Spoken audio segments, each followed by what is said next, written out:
Did you have your second meeting with one of the sources Sunday? Yes, I was with by arrangement when I got back to my motel in Arlington. Please give us a briefing, Jim Tucker, AmericanFreePress.net.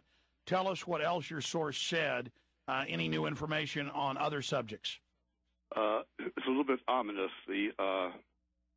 Under the heading of resisting terrorism, there were points made about how the terrorist organizations are recruiting people who do not look like terrorists, like red-haired, freckle-faced boys, blonde, blue-eyed boys.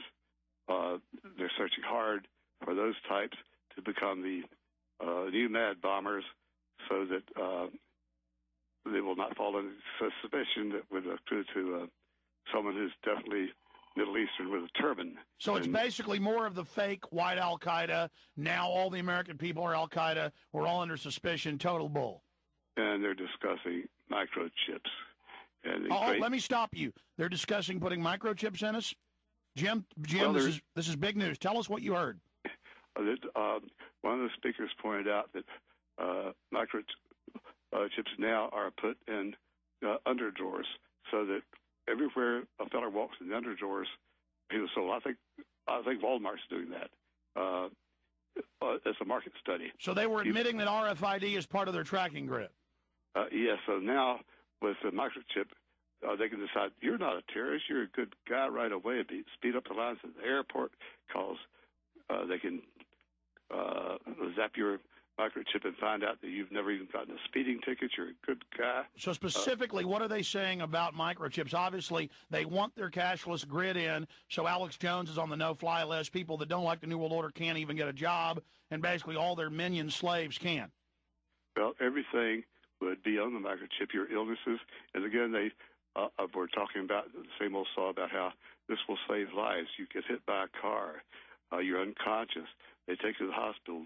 They cannot communicate with you, but they can tell the physician that you're on these medications and you have this medical history, which will help the emergency room physicians know how to treat you and maybe save your life. Jim, I want to be clear. They were saying all this, and they're talking about implanted chips, or are they talking about just in our clothing? Implanted chips, because you may change underwear. Now you know that we told everybody 5 years ago they were going to make the troops take it. It's now happening. It's now mainstream news. So you're telling me they were saying, quote, they wanted to accelerate getting chips in us, or what were they saying?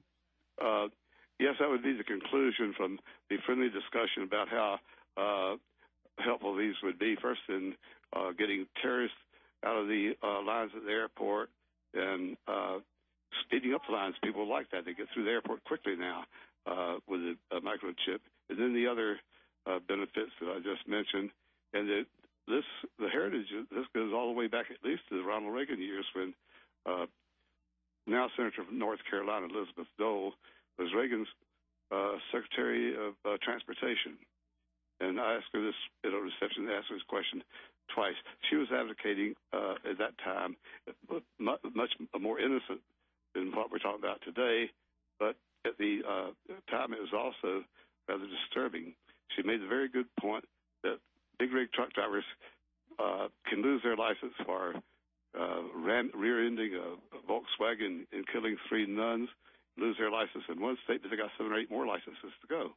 So if we had a universal database that identified every license, so that if you have come to apply for a license in Virginia, they find out you already have one in Iowa, you don't get a Virginia license, so you surrender your Iowa license.